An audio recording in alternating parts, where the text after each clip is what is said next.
ॐ सहना भवतु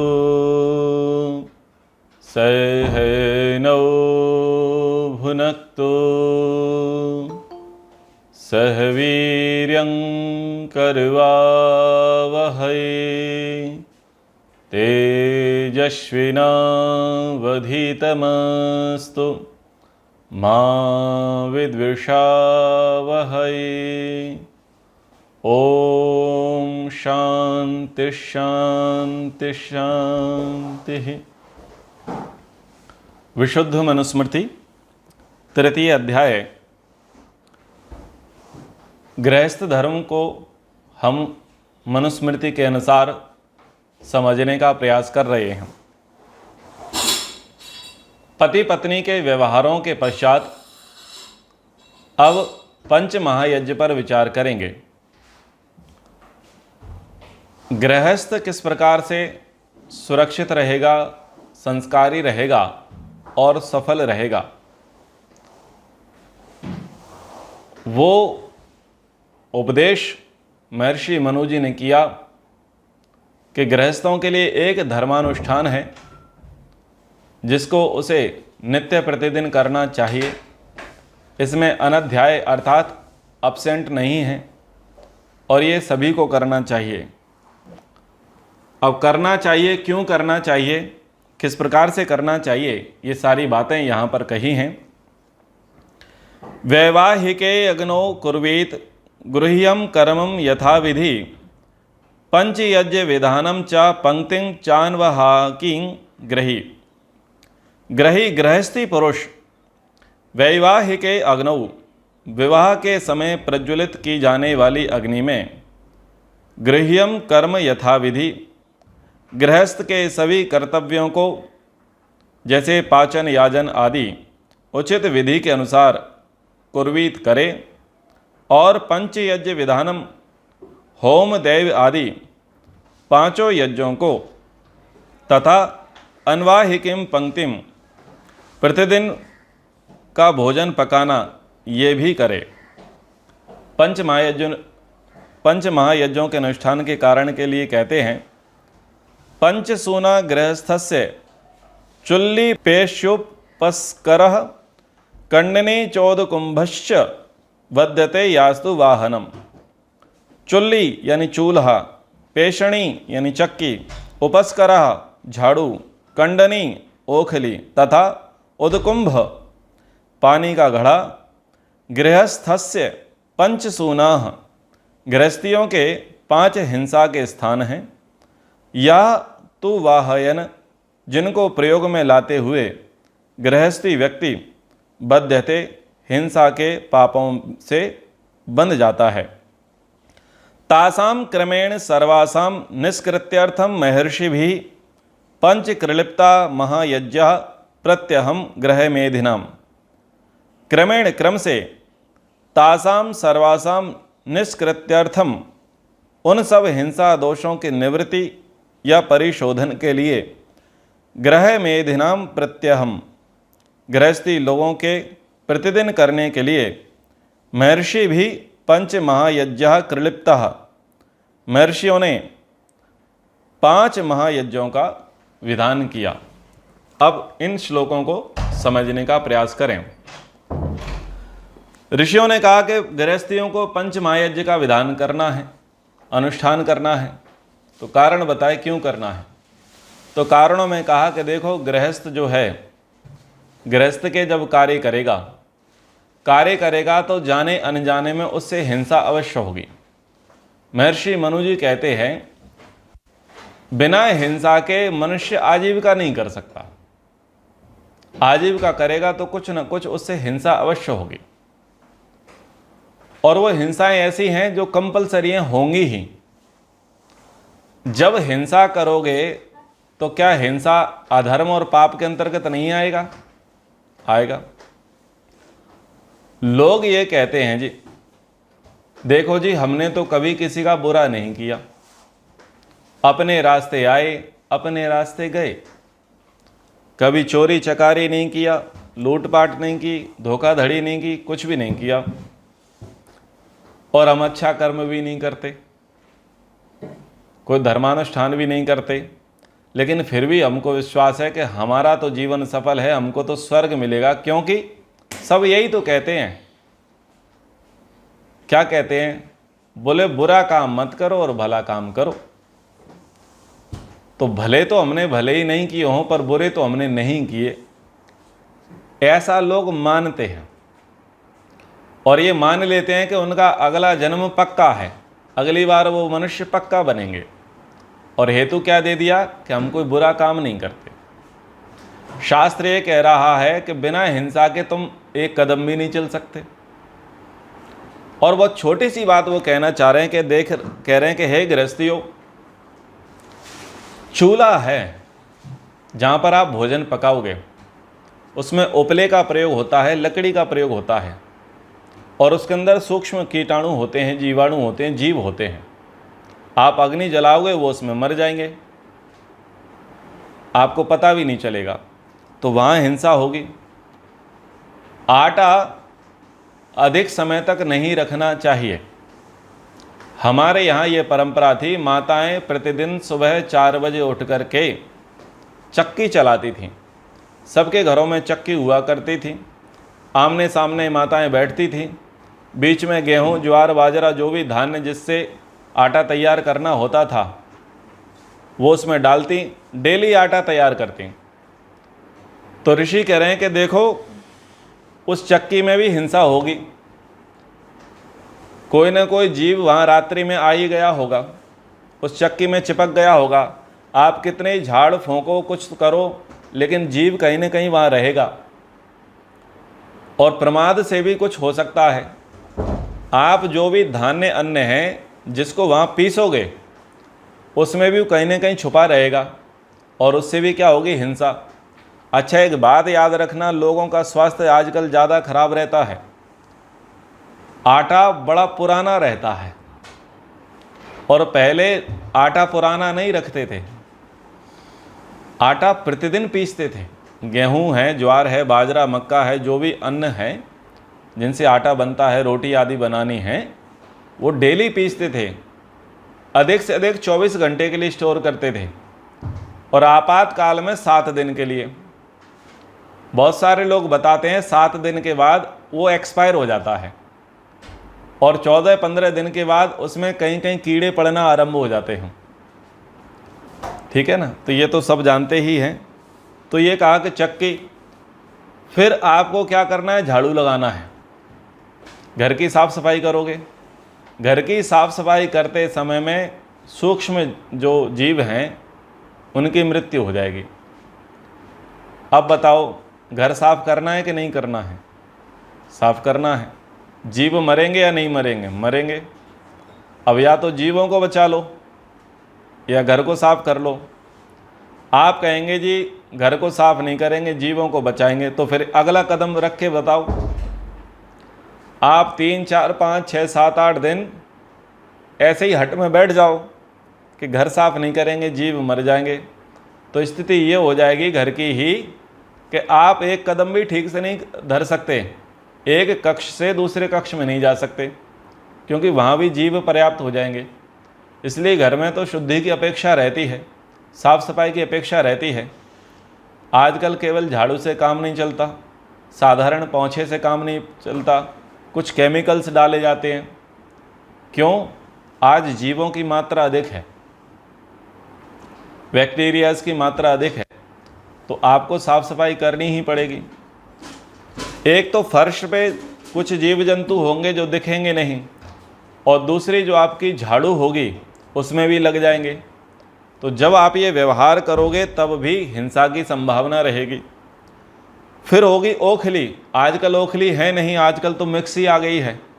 तो पहले कूटते थे, आंगन में ओखली बनी होती थी और 5 फीट का एक लठ होता था, दंड होता था, जिससे कुछ धान्य आदि कूटा जाता था, दालों को, अन्य अन्य चीज़ों को, चने को कूटा जाता था। तो ओखली का प्रयोग करेंगे तब भी। उदकुंभ, पानी का घड़ा, पानी का घड़ा जिस स्थान पर रहेगा वहाँ पर नमी रहेगी, नमी रहेगी तो वहाँ पर भी सूक्ष्म जीवाणु आ जाएंगे, जीव आ जाएंगे, चिंटी आ जाती हैं। अब गर्मियों के समय में देखना, जहाँ पर पानी होता है वहाँ पर चिंटियाँ अधिक आ जाती हैं। अब आप घड़े से पानी लोगे तो लेने करने में भी क्या होगा, वहाँ पर हिंसा की संभावना बनी रहेगी। तो गृहस्थियों के ये 5 हिंसा के स्थान हैं। अब आप कहोगे जी ना तो चूल्हा है, चूल्हे की जगह पर गैस आ गई, ना वो चक्की है, उसकी जगह पर इलेक्ट्रिक चक्की आ गई, ना ही ओखली है, ओखली की जगह पर मिक्सी आ गई, और ना ही पानी का घड़ा है क्योंकि उसकी जगह पे ही पात्र बदल गए हैं। तो हम तो हिंसा से बच गए। हिंसा से नहीं बचोगे, आपने दूसरे माध्यम तो प्रयोग किए हैं। इसका ये अर्थ नहीं है कि केवल यहीं पर हिंसा होगी। ऋषि ये कहना चाह रहे हैं कि ये वो चीज़ें हैं जिनका आप प्रयोग करते हैं और प्रयोग करना कंपलसरी है, लेकिन वहाँ पर भी आप देख रहे हो और आपके देखते देखते भी हिंसा होगी और आपको समझ में नहीं आएगा। तो एक बहुत छोटी सी बात कह रहे हैं कि यहाँ पर तो हिंसा होगी ही। आप भले ही वर्तमान में इन चीज़ों का प्रयोग ना करें, लेकिन अन्य चीज़ों का तो आप प्रयोग कर रहे हो, तो क्या वहाँ पर हिंसा नहीं हो रही? इतने अलग अलग प्रकार के कपड़े पहन रहे हैं, वो कपड़े किसी न किसी फैक्ट्री में बन रहे हैं। फैक्ट्री में बनने से वहाँ पर वायु, ध्वनि, जल, मिट्टी प्रदूषण हो रहा है। क्या उसमें आप कारण नहीं हैं? पहले व्यक्ति की इच्छाएं कम थी, संसाधन कम थे, परिग्रह नहीं करता था, अपरिग्रही था। आज हर कोई व्यक्ति परिग्रह करता है क्योंकि वैभव दिखाना है, इच्छाएं बढ़ गई हैं, रिक्वायरमेंट बढ़ गई हैं। तो सब पर कई प्रकार के साधन उपलब्ध रहेंगे। पर्स होंगे तो कई प्रकार के जूते चप्पल, कई प्रकार के कपड़े होंगे, कई प्रकार के गाड़ियाँ होंगी, कई प्रकार के पहनने ओढ़ने के जो साधन होंगे, कई प्रकार के। तो हमने साधन बहुत बढ़ा लिए हैं। उनकी देख रेख, व्यवस्था, सुरक्षा आदि में भी कहीं ना कहीं हिंसा होगी। और जहाँ वो बनते हैं हमारे लिए, वो हिंसा का बहुत बड़ा हब है, जिससे लार्ज स्केल पर जल, वायु, मिट्टी आदि प्रदूषित होती हैं। अब ये हमारा अनुमोदित कर्म है, हम उसका समर्थन कर रहे हैं, ले रहे हैं। भले ही अपने घर में मैन्युफैक्चर नहीं हो रहा है, पर किसी के घर में तो मैन्युफैक्चर हो रहा है। भले ही हमारी कॉलोनी में भट्टी नहीं लगी है, पर किसी की कॉलोनी में तो भट्टी लगी है या नहीं लगी है। तो हम हिंसा के भागीदार हुए नहीं हुए, हो रहे हैं। ऋषि जी बहुत छोटी बातों पर हमें संकेत करा रहे हैं कि देखो हिंसा होगी आपसे, और होगी तो आपको क्या करना पड़ेगा, आपको अहिंसा वाले कार्य करने पड़ेंगे। जाने अनजाने में आपसे पाप होंगे, अपराध होंगे, इसलिए आप अपने पुण्यों को बढ़ाओ, पुण्यों की मात्रा को बढ़ाओ। जो लोग ऐसा मानते हैं कि जी हमने कभी किसी का बुरा नहीं किया, भगवान हमें दुख क्यों दे रहा है, अथवा हमारा मनुष्य जन्म पक्का है, वो लोग भ्रम में हैं। हम सबसे जाने अनजाने में अनेक प्रकार की हिंसाएं होती हैं। उन हिंसाओं को कम करने के लिए, अपने पुण्यों को बढ़ाने के लिए हमको 5 महायज्ञ कंपलसरी करना चाहिए। 5 महायज्ञ करने से पाप नहीं कटेंगे। ध्यान रखना कि हमने हिंसा करते हैं तो हमने अहिंसात्मक कार्य कर दिया, हवन कर दिया। हवन करने से हमने पर्यावरण की सुरक्षा कर ली, व्यवस्था कर ली। तो हमसे जो भी पाप हुए जाने अनजाने में, हवन करने से वो पाप हमारे कट जाएंगे। ये कटने वाला कॉन्सेप्ट वेद में नहीं है। हिंसा करेंगे उसका फल भोगना पड़ेगा, अहिंसात्मक व्यवहार करेंगे उसका फल भी भोगना पड़ेगा। अच्छा करेंगे अच्छा मिलेगा, बुरा करेंगे बुरा मिलेगा, ये तो ये कहना चाह रहे हैं कि कर्जे के साथ मत रहो। ऋषि ने बड़ी कृपा की मनुष्यों पर कि हे गृहस्थियों, कर्जे में मत जीना। जैसे भोजन बनाना, भोजन खाना, नहाना, कपड़े धोना, ब्रश करना, शौच जाना, ये सारी चीज़ें आपके नित्य कर्म हैं, कंपलसरी है ना। वैसे ही ये 5 महायज्ञ कंपलसरी है। अगर आप 5 महायज्ञ करते हैं तो अट्टहास में मत रहना ज़्यादा। लोग अट्टहास में रहते हैं, साहब हम 5 महायज्ञ करने वाले हैं। भाई कोई विशेष बड़ा काम नहीं कर रहे, वो कंपलसरी है, कंपलसरी है। विशेष बड़ा तो तब है जब आप उससे बड़ा करो, उसकी हद से बाहर निकल के करो, लार्ज स्केल पर करो। आपने थोड़ी देर के लिए ईश्वर का ध्यान कर लिया, गायत्री का जप कर लिया, 16-12 आहुतियाँ दे ली, थोड़ी सी गाय के लिए रोटी डाल दी, कुत्ते के लिए रोटी डाल दी, थोड़े से पक्षियों के लिए दाना पानी डाल दिया, कभी कभार कोई अतिथि आ गया उसका सम्मान कर दिया, माता पिता को नमस्ते कर लिया, तो कोई बड़ा विशेष काम नहीं कर दिया, बड़ा विशेष काम नहीं कर दिया। ये तो कंपलसरी है, करना ही है। बड़ा विशेष तो ये है कि उसमें आप अधिकता लेकर के आओ, यज्ञ में अधिकता लेकर के आओ, उपासना में अधिकता लेकर के आ जाओ, पितृतर्पण में आप अधिकता लेकर के आ जाओ, बलि वैष्णव में आप अधिकता लेकर के आ जाओ, अतिथि सत्कार में आप अधिकता लेकर के आओ, तो विशेष माना जाएगा। ठीक है, तो ये जो है ऐसे स्थान है जहाँ पर हिंसा से लोग बंध जाते हैं, और हिंसा के दोषों के निवृत्ति के लिए, परिशोधन के लिए मनुष्यों को, गृहस्थियों को क्या करना चाहिए? पंच महायज्ञ करना चाहिए। तो पंच महायज्ञ कौन कौन से हैं? कह रहे हैं अध्यापनम ब्रह्मयज्ञ, पितृयज्ञस्तु तर्पणम, होमौ देवौ बलिर्भौतौ, नृयज्ञो अतिथि पूजनम। अध्यापनम ब्रह्मयज्ञ, पढ़ना पढ़ाना, संध्योपासन आदि करना ब्रह्मयज्ञ कहलाता है। और तर्पणम पितृयज्ञ, माता पिता आदि की सेवा शुश्रूषा तथा भोजन आदि से तृप्ति करना पितृयज्ञ है। होम दैव, प्रातः सायं हवन करना देवयज्ञ है।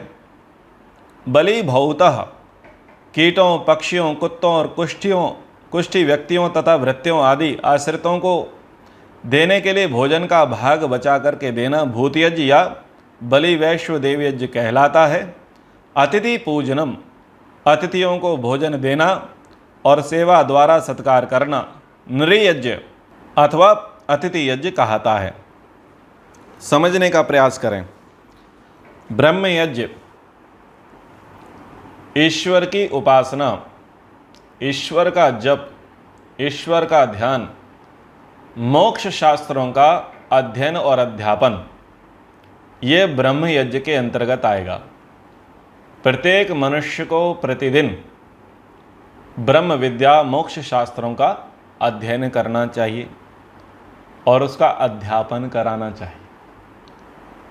बोले हम किसे पढ़ाएंगे?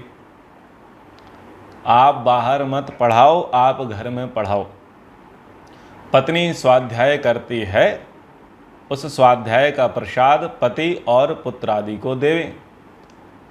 पति स्वाध्याय करते हैं, उस स्वाध्याय का प्रसाद पत्नी पुत्र आदिकों को देवें, माता पिता आदि को देवें।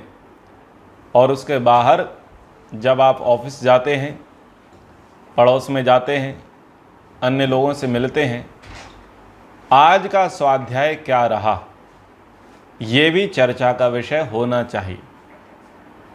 तो इस प्रकार से ये आपका पढ़ना पढ़ाना हो जाएगा। और ऋषि दयानंद जी ने नियम बना दिया, वेद सब सत्य विद्याओं का पुस्तक है, वेद का पढ़ना पढ़ाना और सुनना सुनाना सब आर्यों का परम धर्म है। तो ये आप आपस में करें। अच्छी बात है, परिवार के सभी सदस्य नित्य प्रतिदिन स्वाध्याय करें और एक दूसरे से स्वाध्याय साझा करें। तुमने क्या पढ़ा वो हमें बताओ, हमने क्या पढ़ा वो हम तुम्हें बताएंगे। अगर पूरे परिवार के लोग स्वाध्याय नहीं कर सकते तो मैंने आपको एक सूत्र दे दिया, पत्नी स्वाध्याय करती है तो सबसे साझा करे, पति स्वाध्याय करता है तो सबसे साझा करे, माता पिता स्वाध्याय करते हैं तो सबसे साझा करें। दुर्भाग्य है कि स्वाध्याय की बातें साझा नहीं होती, ऐसी बातें साझा होती है जिनसे कोई लेना देना नहीं। व्यर्थ की बातों को एक दूसरे के बीच में लाया जाता है, उससे समय की बर्बादी की जाती है। तो स्वाध्याय करें। फिर कहा तर्पणम, माता पिता आदि की सेवा शुश्रूषा तथा भोजन आदि से तृप्ति करना पितृयज्ञ है। पितृयज्ञ में आप दो बातों को समझें। हम जो कुछ भी हैं अपने पितरों के कारण हैं। अपने पूर्वजों के कारण है। पूर्वज कौन है? जो हमसे पहले जन्मे वो हमारे पूर्वज। और पितृ कौन है? जो हमसे पहले जन्मे या हमारे बाद में जन्मे।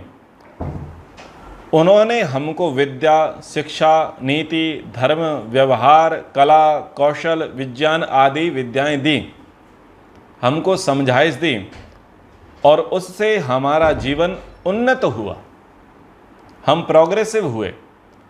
वो सब लोग जो हमारी उन्नति में साधक रहे वो सब हमारे पितर हैं। उन पितरों की होल लाइफ, जीवन पर्यंत हम रिस्पेक्ट करें, सम्मान करें, ये पहला काम। दूसरा काम, उन्होंने जो दिया उसका सम्मान करें, ये दूसरा काम। तीसरा, जो उन्होंने दिया, जो हमारे पास है वो हम दूसरों को दे करके जाएं, ये तीसरा काम। ये है पितृयज्ञ। समझ में आया? जिन्होंने हमको जो कुछ भी अच्छा बताया, सिखाया, समझाया, उनकी रिस्पेक्ट करें। जो हमारे पास आया, हमारे पास है, उसकी भी रिस्पेक्ट करें और अब उसे हम दूसरों को दे करके जाएं। ये तीन काम हमें पितृयज्ञ के अंतर्गत करने हैं। महानुभावों, विचार करिए। आप किसी को अच्छा मानते हैं और आप अपनी पूंजी, वो पूंजी किसी भी प्रकार की हो सकती है, वो धन की हो सकती है, वस्तु की हो सकती है, विद्या की, कला की, कौशल की हो सकती है। आपने किसी को दे दिया, किसी को अपना मान करके दे दिया, किसी पर कृपा करते हुए आपने दे दिया और मान लो वो उसका मिसयूज करे, उसे तोड़ दे, फोड़ दे, जल्दी नष्ट कर दे, आपको कैसा लगेगा? बस ये विचार करके देखो, आपको कभी अच्छा नहीं लगेगा, आपको बुरा लगेगा। ऐसे में क्या उस व्यक्ति को आप दोबारा देना चाहोगे? नहीं दोगे। तो जैसे आप दूसरे को नहीं देना चाहते, आपको बुरा लगेगा, वैसे ही उसको भी तो बुरा लगेगा जिसने आपको दिया, जिसका दिया हुआ आपके पास है और जो आपने लंबे समय तक नहीं चलाया, जिसको पा करके आपने उसका मिसयूज किया। वो जो भी था उसकी हमें रिस्पेक्ट करनी है, उसका सदुपयोग करना है, उसका मिसयूज नहीं करना है। और हमको एक तीसरे व्यक्ति को तैयार करना है, अपना उत्तराधिकारी बनाना है। हमारा कार्य है श्रेष्ठ प्रतिनिधि समाज को देकर के जाना, हमसे बढ़िया देकर के जाना, ये हमारा कार्य है। जब ये तीनों कार्य हम करेंगे तब हमारा पितृयज्ञ यहाँ पर क्या होगा? सफल होगा। ये गृहस्थ का धर्म है, गृहस्थ का कर्तव्य कर्म है जो उसे करना चाहिए। कहा प्रातः सायं हवन करना, यानी देव यज्ञ करना। सुबह भी हवन करो और शाम को भी हवन करो। लोग एक समय नहीं कर पाते, दूसरे समय कैसे करेंगे? पर 3 समय खाएंगे जरूर। खाना सरल है, खाना बनाना सरल है, पर देवताओं को खिलाना कठिन है। अभ्यास खाना बनाने और खाना खाने का है, अभ्यास खिलाने का कम है। किनको खिलाने का कम है? जिनके कारण से खाना हमारे पास है। बोलो, वो अन्न, वो वनस्पतियां, वो औषधियां, वो फल, वो सब किसके कारण है? किसकी कृपा से है? देवताओं की कृपा से हमें प्राप्त है। ना केवल वो अन्न, इवन जो कुछ भी हम भोग रहे हैं, जो भी हमारे सुख के साधन बने हुए हैं, जो भी हमारे आसपास का सराउंडिंग इंफ्रास्ट्रक्चर है, जो भी है वो देवों के ही कारण तो है। उसके मूल में कौन है? देव हैं। उनके मूल में देव हैं और उन्हीं की कृपा से हम भोग रहे हैं। अच्छा पंखा है, एसी है, बढ़िया मैट्रेस है, बढ़िया रूम है, ये किससे है?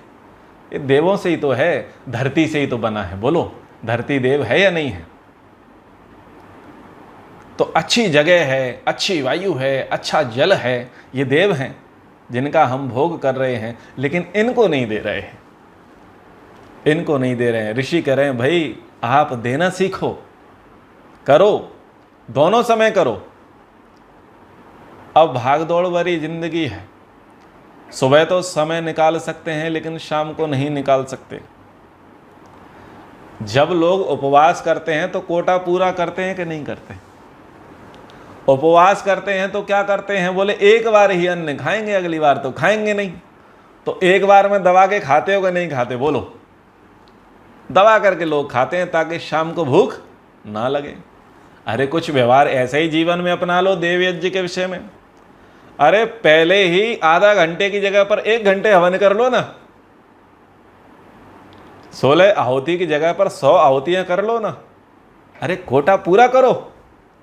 अगर शाम को समय नहीं है तो कोटा पूरा करो। हम सब जगह कोटा पूरा करते हैं कि नहीं करते? कमी पूरी करते हैं कि नहीं करते? करते हैं। यहां कमी पूरी क्यों नहीं कर रहे? यहां भी तो कमी पूरी करें, यहां भी तो कुछ हमसे छूट रहा है, इसलिए यहां पर भी हम कमी पूरी करने का प्रयास करें। फिर कहा बलि भौतः, तो कीट हैं, पक्षी हैं, कुत्ते हैं, कुष्ठी व्यक्ति हैं, नौकर हैं, हमारे जो आश्रित लोग हैं, उनके लिए भी हम भोजन आदि देवें। अब किसको दे पा रहे हैं भोजन? कुत्ते को दे पाते हैं, गाय को नहीं दे पाते, क्योंकि गाय तो केवल गांव में है, शहर में है नहीं। शहर में तो कुत्ते हैं, घर के भीतर कुत्ता और घर के बाहर कुत्ता। गाय नहीं है, एक से ही काम चला रहे हैं। खैर जिनके कुत्ते हैं उनको जरूर बुरा लगेगा, पर बुरा नहीं लगाना है, हम तो अच्छे अर्थों में कहने का प्रयास कर रहे हैं कि कुत्ते हैं, गाय हैं, जितने भी जीव जंतु हैं, जो ग्राम्य प्राणी हैं, उनको हम भोजन आदि देवें। पक्षी हैं, पक्षियों को देवें। जो कुष्ठी लोग हैं, जो जघन्य रोगों से ग्रसित लोग हैं, अपंग हैं, अपाहिज हैं, अनाथ हैं, वृद्ध हैं, उनको भी हम देवें। और जो हमारे नौकर आदि हैं, भृत्य हैं, या जो हम पर निर्भर करते हैं, जो हमारी वाट जो रहे होते हैं कि वो व्यक्ति आएगा और हमें देगा, हम पर जो आश्रित है, हम पर जो डिपेंडेड है, जो सेल्फ डिपेंड नहीं है, वो व्यक्ति भी हमें देखना पड़ेगा, उस तक भी हमारी पहुंच होनी चाहिए। तो यहाँ तक हम जाएं, यहाँ तक हम जाएं, यहाँ तक हम समझें, उनको भी तृप्त करना। उन सबको तृप्त करने के बाद खुद खाना, तब आनंद आएगा। सबको खिलाने के बाद खुद खाओ। खिलाना किसको है? जो हमारे जैसा नहीं है। हम खिलाने में किसे मस्त रहते हैं? जो हम जैसा है या हमसे बढ़िया है, हम उसे खिलाने में अच्छा मानते हैं। किसे भूल जाते हैं? जो हम जैसा नहीं है या हमसे बढ़िया नहीं है। बलि वैश्य देव यज्ञ में इसी पर फोकस किया है। अरे मनुष्यों को छोड़ करके, धनवानों को छोड़ करके, विद्वानों को छोड़ करके थोड़ा उनको भी देखो जो निर्धन है, जो अपाहिज हैं, जो कुष्ठी हैं, अपंग हैं, जो दुखी हैं, जो दरिद्र हैं, थोड़ा उनकी ओर भी दृष्टि रखो। तुम 2 पैर वाले हो, थोड़ा 4 पैर वाले पर भी सोच लो। तुम धरती पर रहते हो तो कभी आसमान में उड़ने वालों की भी सोच लो। अरे तुम बड़े शरीर वाले हो तो छोटे शरीर वाले जीवधारियों की भी सोच लो। तुम धरती पर रहते हो तो कभी जल में रहने वालों की भी सोच लो। बलि वैश्य देव यज्ञ गृहस्थ का कार्य है कि जलचर, थलचर और नवचर, इनको वो तृप्त करे। अरे अगर आप तृप्त करोगे तो वो जीते रहेंगे। पर लोग बड़े विचित्र हो गए हैं, ना तो जलचर को छोड़ रहे हैं, ना थलचर को छोड़ रहे हैं, और ना ही नवचर को छोड़ रहे हैं। शास्त्र कह रहे हैं कि इनको खिलाओ, लोग इनको खा रहे। कई देशों में उड़ने वाले पक्षी गायब हैं, सबकी चटनी बना दी। जल में रहने वाले जीव गायब हैं, सबको फ्राई कर दिया। धरती पर रहने वाले जो प्राणी हैं, मनुष्यों को छोड़ करके वो सबको फ्राई करके खा गए। अब बताओ, उसे मनुष्य कहेंगे या दानव कहेंगे? ऋषियों की दूरदर्शिता रही है, बहुत लंबा सोचते हैं। वो चाहते हैं कि मनुष्यता बनी रहे, इसलिए उन्होंने बलि वैश्य देवयज्ञ का विधान किया। बलि वैश्य देवयज्ञ करो। लोग बलि करते हैं, ऑमलेट का प्रयोग करते हैं, मुर्गा, बकरा, मछली, गाय, सुअर, घोड़ा और न जाने क्या क्या मार मार करके खा जाते हैं। मेंढक को खा जाते हैं, सांप को खा जाते हैं। बताओ, सांप से सबको डर लगता है, ये पिशाच ऐसे हैं, ये सांप को खा जाते हैं और न जाने कैसे कैसे जीवों को खा जाते हैं।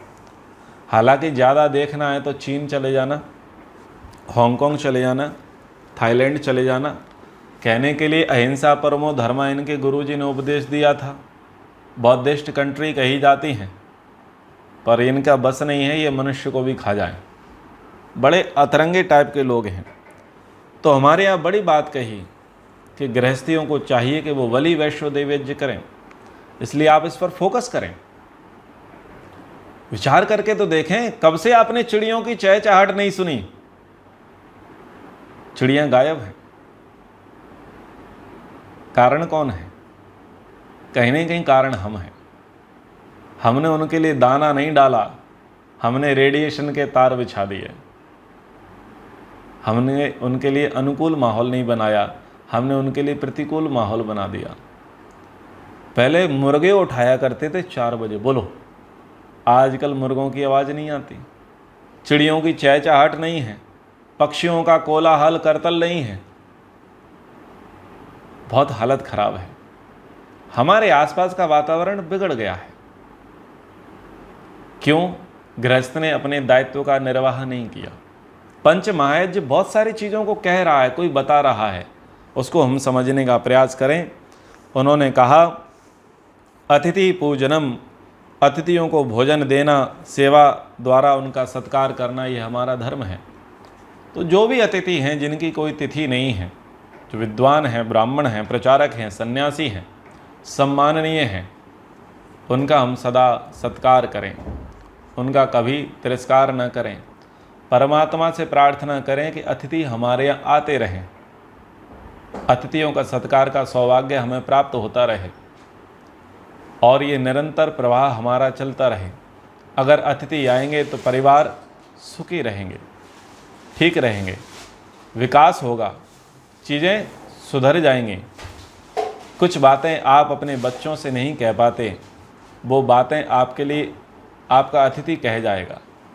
कुछ बातें पत्नी पति से नहीं कह पाती, पति पत्नी से नहीं कह पाता, आपका बहुत बड़ा उपकार वो गृहस्थी, वो अतिथि आकर के कर जाएगा। कई बातें माता पिता बच्चों से नहीं कह पाते, कई बातें बच्चे माता पिता से नहीं कह पाते, भाई भाई से नहीं कह पाता। कुछ गांठें बंधी हुई हैं, कुछ अटकलें लगी हुई हैं, कुछ मनमुटाव बने हुए हैं, कुछ पाखंड घर में प्रवेश कर गया है, कुछ अन्य परंपराएं प्रवेश कर गई हैं, कुछ मत भिन्नता हो गई हैं, या ये कहें कि कुछ न कुछ मर्यादा का ह्रास हो रहा है। अतिथि बहुत कुछ करके जाएगा। अरे 1 दिन रुकेगा, 2 दिन रुकेगा, 3 दिन रुकेगा, 2 वक्त की रोटी खाएगा, लेकिन देकर बहुत कुछ जाएगा, देकर बहुत कुछ जाएगा। तो इसलिए अतिथियों का भी हम सत्कार करें।